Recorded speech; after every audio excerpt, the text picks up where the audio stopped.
سلام و درود بر محمد و آل محمد.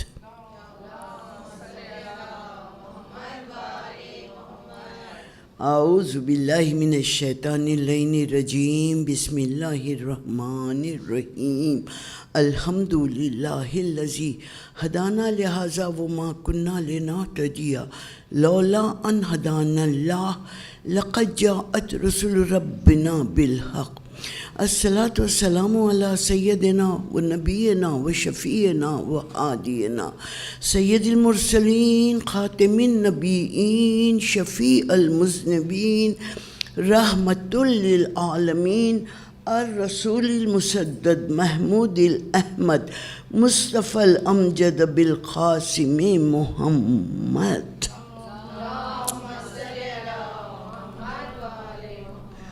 وعلى امام المظفر شجاع الغضنفر قاسم طوبى والسقر ساقي حوض کوثر فاتح باب خیبر بالشبیر والشبر امام المشارق والمغارب مظہر العجائب والغرائب سید الوسیعین امام المتقین امیر المومنین علی ابن ابی طالب.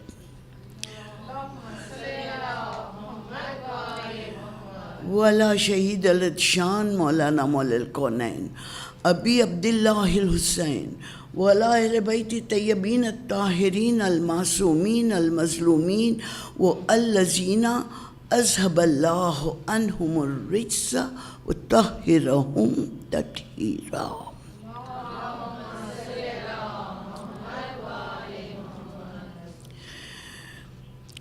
اما بعد فقط قال اللہ سبحانہ وتعالی فی محکم کتابہ بسم اللہ الرحمن الرحیم انما المؤمنون الذین آمنوا باللہ ورسولہ ثم لم تابوا وجاہدوا باموالہم وانفسہم فی سبیل اللہ اولئک هم المفلحون. کلام پاک میں اللہ تعالیٰ اس آیت کے ذریعے یہ اعلان فرما رہا ہے کہ صاحبان ایمان وہ ہوتے ہیں. انما المؤمنون بے شک مومن وہ ہوتا ہے جو اللہ پر ایمان لاتا ہے. شرط مومن جو اللہ کا وجود پر ایمان لاتا ہے اور اللہ کے بھیجے ہوئے رسول پر ایمان لاتا ہے. یہ شرط ایمان ہے. لیکن بات آگے بڑھتی ہے اور پروردگار عالم کہہ رہا ہے کہ صاحبان ایمان وہ ہوتے ہیں جو نہ صرف اللہ پر اور اس کے رسول پر ایمان لاتے ہیں بلکہ جہاد کرتے ہیں. پہلے تو وہ شک نہیں کرتے اللہ کے وجود میں، رسول کے پیغمبر ہونے میں شک نہیں کرتے. ثم لم تابو شک نہیں کرتے اور پھر اللہ کی راہ میں اپنے مال کے ساتھ بے اموالہم و بے انفسہم اپنے مال اور اپنے نفوس کے ساتھ جہاد کرتے ہیں، جنگ کرتے ہیں. اور یہ جہاد اور جنگ فی سبیل اللہ، اللہ کے راستے میں راہ میں کی جاتی ہے. اور یہی اولئک هم الصادقون، یہ سچے ہیں، ایمان رکھتے ہیں، یہ سچے ہیں. کبھی کہا اولئک هم المفلحون، یہ فلاح پائے ہوئے ہیں، یہ کامیاب ہیں. تو ایمان لانے والے صادق ہوتے ہیں، سچے ہوتے ہیں، فلاح پانے والے ہوتے ہیں. اس آیت میں اہم عنوان ہے جہاد کے بارے میں. اور چونکہ یہ ٹاپک جہاد کا، اسلام میں جہاد ایک ایسا ٹاپک ہے جس کے بارے میں مسلسل آج یا تو بھٹکایا جا رہا ہے یا پھر جہاد کے تعلق سے صحیح معنی بتلائے جا رہے ہیں، لیکن کسی بھی حال سے صحیح معنی پیش کیے جا رہے ہیں، صحیح طور پر جہاد کو انٹرپریٹ کیا جا رہا ہے، یا بہت ہی غلط انداز سے اسلام کے تعلیمات کو پیش کرنے کے لیے جہاد کو پیش کیا جا رہا ہے۔ اور ایک بات جو عام طور پر کہی جاتی ہے وہ یہ کہ اسلام کا مطلب جہاد ہے۔ آج تمام دنیا میں مسلمانوں کو ٹیررسٹ کہا جاتا ہے۔ مسلم پاور کو ختم کرنے کے لیے، مسلم طاقت کو ختم کرنے کے لیے جو کی ورڈ لیا گیا ہے وہ ہے جہاد، کہ اسلام میں، قرآن میں جہاد سکھایا جاتا ہے، جنگ کرنا سکھایا جاتا ہے۔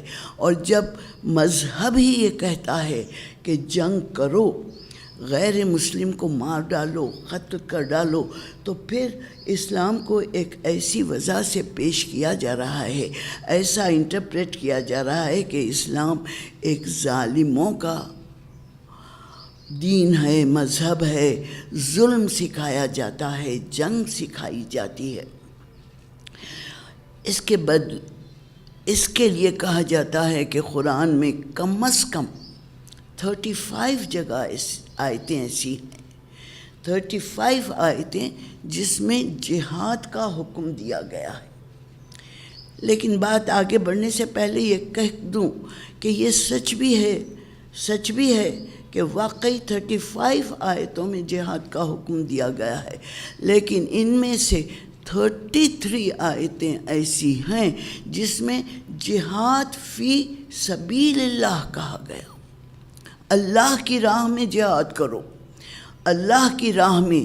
اب عربی زبان کے جاننے والے یہ جانتے ہیں کہ جنگ کے، وار کے کتنے الفاظ دیے گئے ہیں۔ کبھی غزوہ کہا گیا، کبھی حرب کہا گیا، کبھی جنگ کہا گیا، بہرحال کتنے الفاظ ہیں۔ تو اس میں جہاد کیا ہے؟ جہاد بار بار کہا گیا کہ جہاد فی سبیل اللہ، اللہ کی راہ میں جہاد کرو۔ تو جہاد کے 2 رخ ہوتے ہیں، ایک اوفینس ہوتا ہے اور ایک ڈیفینس ہوتا ہے۔ اوفینس کرنا کسی پر حملہ کر کے اس کو ختم کر دینا۔ ڈیفینس وہ ہوتا ہے کہ جب کوئی حملہ کرنے کے لیے آئے تو اپنے آپ کو بچانے کے لیے میدان جنگ میں اگر حرب کے آلات اٹھانا پڑے تب وہ جنگ ہوگی۔ تو یہ جہاد ہے، لیکن فی سبیل اللہ جہاد کے معنی جنگ کے نہیں ہیں۔ جہاد کے معنی دین کو بچانے کے لیے، پیغام حق کو بچانے کے لیے اگر جنگ کی جائے، یہ ڈیفینس میں کی جائے گی، اور جب ڈیفینس میں کی جاتی ہے تو اس کا الزام جنگ کرنے والے پر نہیں لگایا جا سکتا۔ جو ڈیفینس کرتا ہے وہ ٹیررسٹ نہیں ہوتا۔ اپنی اس بات کو سمجھانے کے لیے کہوں کہ جب یہ کہا جاتا ہے کہ اسلام تلوار کے زور پر پھیلا، اسلام جنگوں کی وجہ سے پھیلا، مکے کے دور کو چھوڑ دیجئے، مدینے کے 10 برس میں کم از کم 10 جنگ لڑے گئے، بہت بڑے بڑے جنگ لڑے گئے۔ بدر، احد، خندق، حنین وغیرہ، یہ بہت بڑے بڑے جنگ لڑے گئے ہیں مدینے میں رہنے کے بعد۔ لیکن اگر سٹیٹسٹکس دیکھیں تو ہم حیران رہ جائیں گے۔ سٹیٹسٹکس یہ ہیں کہ بدر کی جنگ میں 70 کافر مارے گئے، 30 مسلمان مارے گئے۔ احد میں 100 سے بڑھ کر، جس میں سے 70 مسلمان مارے گئے، باقی کافر مارے گئے۔ خندق میں زیادہ سے زیادہ 20 مارے گئے، 10 کافروں کی طرف سے، 10 مسلمانوں کی طرف سے۔ تو اس طرح یہ سٹیٹسٹکس ہیں کہ کتنے مارے گئے ہر جنگ میں، چاہے احد ہو، بدر ہو، حنین ہو، 100 سے کم، ہر جنگ میں 100 سے کم مجاہدین مارے گئے دونوں طرف سے۔ اتنوں کی گنتی اگر ہاتھ پر کر لیجئے تمام جنگوں میں تو 1000 بھی نہیں ہوتے۔ 10 جنگ اسلام کے لڑے گئے اور 1000 دونوں پارٹیز کی طرف سے 1000 بھی نہیں مارے گئے۔ لیکن ماڈرن وارز کو لیجئے،